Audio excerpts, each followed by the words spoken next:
Alright guys, welcome back to the channel and happy Turkey Day. Today we're going to be working on the secondary clutch on my Sidewinder. I'm going to be doing the alignment. I'm going to put rollers in it and a 35-degree Dalton helix. So let's go ahead and get started. As you can see here, I'm ahead of you guys a little bit. I already got this apart because I had to get some machined off of it. So I'm going to put it back together with the alignment tool in it, and you'll be able to see how it goes back together if you have to take yours apart and put it back together. I'm also going to be upgrading the rollers on this. I do have upgraded spring in here. There's the color of it right there. And I'll tell you about the settings I run it on too. So let me get this thrown together and we'll go from there. Oh, one other thing too. Easiest way to put this together is the roll of duct tape trick. You set it on a roll of duct tape and you push down to get the spring in there and get the nuts on. I'll go ahead and show you. I usually use the 4. Also guys, when you take this apart, mark your sheaves so it goes back together the same way you took it apart. As you can see, I got a yellow line right there.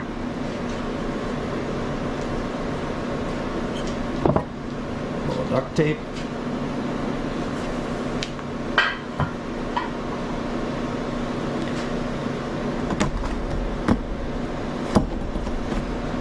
Put the alignment tool in here.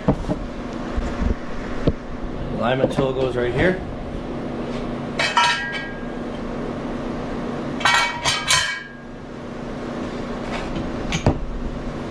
Now guys, I'm not going to clock the spring for this. I'm just going to get it in there because I'm going to be taking this back apart anyway.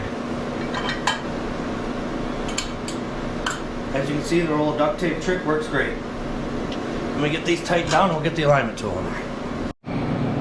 Alright guys, you can see I slipped the secondary clutch on and I have the hurricane alignment tool right here. I'm going to go ahead, I'm going to slip this little block right here, down in here, and it should just barely fit in there with not much play.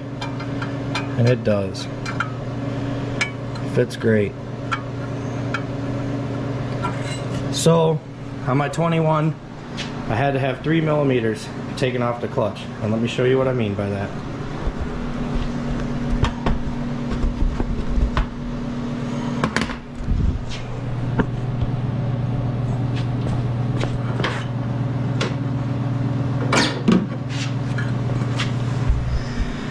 I had to have 3 millimeters machined off the back side of this clutch for the offset.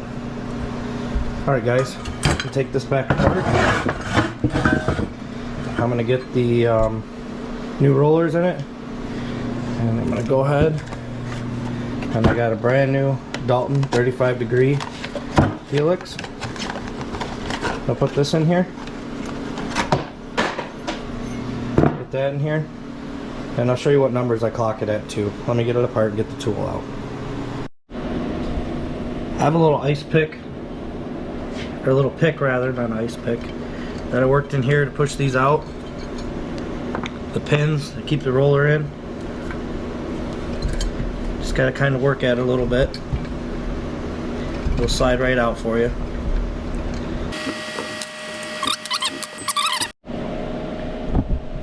Alright guys, with these new rollers you get a washer. There's a little instruction manual.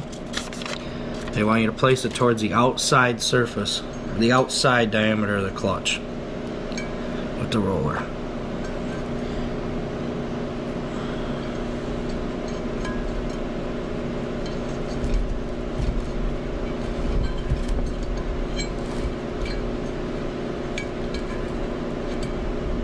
Just got to work at it a little bit to get them in there.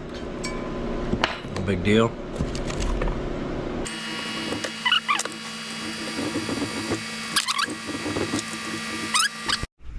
Alright guys, spring positions, one thing I want to go over.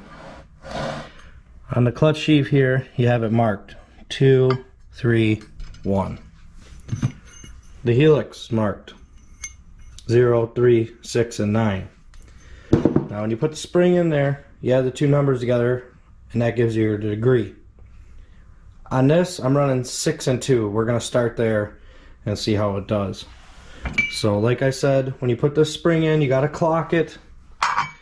It's kind of a bit of a pain in the ass.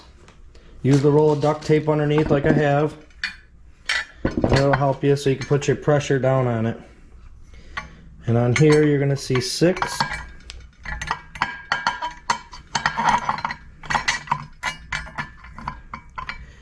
Right there's number 6.